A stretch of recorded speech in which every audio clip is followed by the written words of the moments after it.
Welcome back to my very first mod review in quite a while.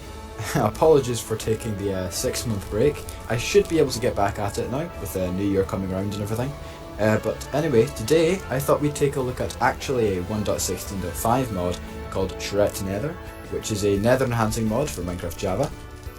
I am aware of 1.18 mods being available, but I just haven't really had the time to properly take a look at them. However, of course, you're more than welcome to recommend me any mods, doesn't have to be 1.18, for any version of the game down below, and I'll see if I can have a look at them and maybe do a review on them as well. But without out of the way really, let's just get on with this review.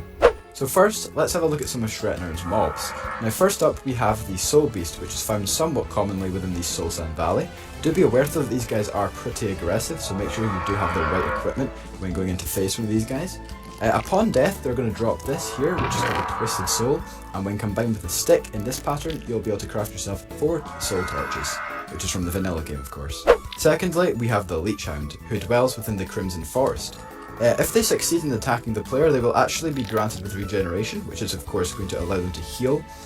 So do be careful, especially if there's a lot of them. That could get pretty dangerous pretty quickly. Upon death, they're going to drop their fangs and their skin, and if we actually take their fangs and their skin like so into a crafting recipe, we can craft ourselves the Blood Cleaver, which is a new weapon equivalent to about the power of a wooden sword. Furthermore, if we take that then Blood Cleaver and combine it with a netherite ingot in a smithing table, we'll get ourselves the netherite Leech Mace, which is a slightly more powerful version of the previously mentioned Blood Cleaver.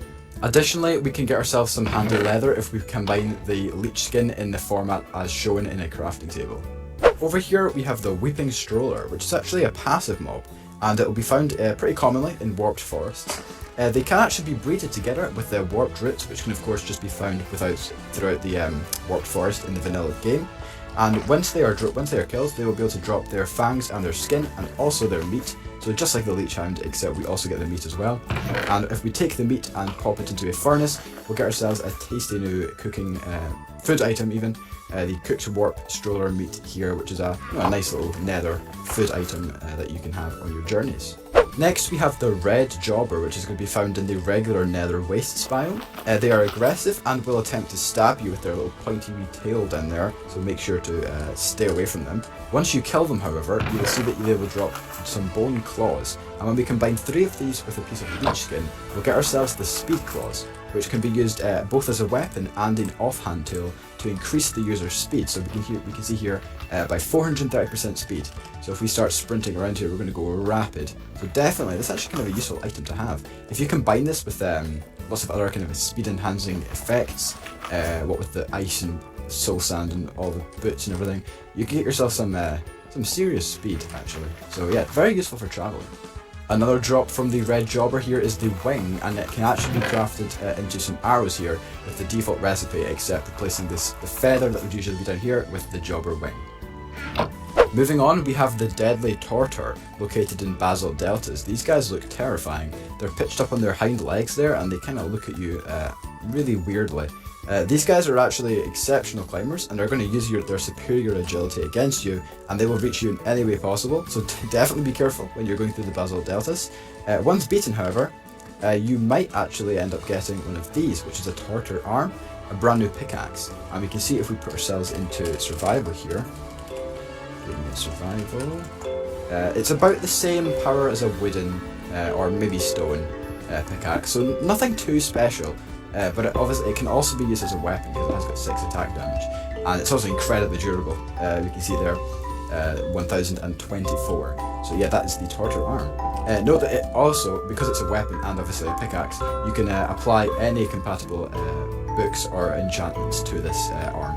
Now onto our last mob. It might seem a bit strange why we're down here, but we have Lava Golems, and these are actually a bit different. So these are actually going to sometimes erupt from netherrack destroyed by explosions, specifically near ancient debris, when we are mining for it. So this is going to make mining for ancient debris a little bit more dangerous, specifically for those of you who use beds and TNT in your mining methods. Shret Nether also adds some interesting new blocks and items to the game. So starting off, we have Nether Fossil Ore, which is most commonly found in the Soul Sand Valley, and once mined it can be used like so to create some bone meal, so fairly useful. And we can also craft these very nice looking decorative blocks. skeletal kind of decorations here. This one's actually infused with a soul torch, which looks very, very cool. So yeah, nice little decoration blocks for you to use in your builds. Something else you'll find in Soul Sand Valleys is death mist, which is thick clumps of this stuff. You will have seen it in the very start of the video, which is located in, of course, Soul Sand Valleys, and it is found lingering above lava. It will hurt the player if you step in it, although when you actually walk about it, it won't cause any sort of movement defects, but it will hurt you. Luckily though, there are multiple ways to get rid of it or to destroy it. So first off, we can scoop it up in a bottle to create a mist bottle, like so.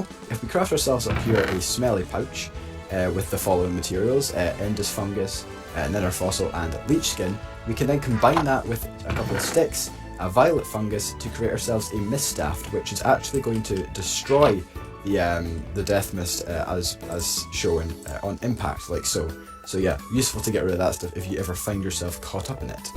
On from death mist, we do have a couple of consumables that have been added. First off is the red fungus stew, which is created by taking a scarlet fungus and a crimson fungus from the default game, along with a bowl to give ourselves the stew. This is a nice thing to have, which will restore a modest amount of hunger bars for you when you're out in the nether. So next up we have hallucination powder, which can be obtained from smelting a smelly pouch in a furnace for a couple of seconds, or no, should I say 10 seconds, which will then give you the item itself. When consumed, this will inflict the user with nausea for 1 minute and 40 seconds, as seen here. So that's quite a lengthy debuff, so definitely be careful that you're not in any dangerous situations, because this could seriously mess you up. And on from consumables, finally we've got ash, which is found in basalt deltas and can also be crafted, like so, by taking a stick and putting it in a furnace, which will then give us ash piles.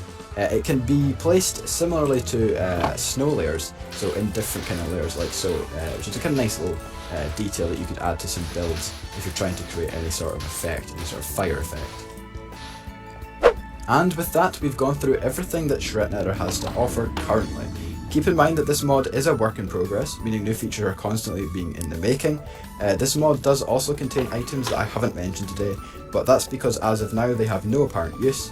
But apart from that, that will do it for today's video, folks. Don't forget to like and subscribe if you did enjoy today, and have a wonderful new year.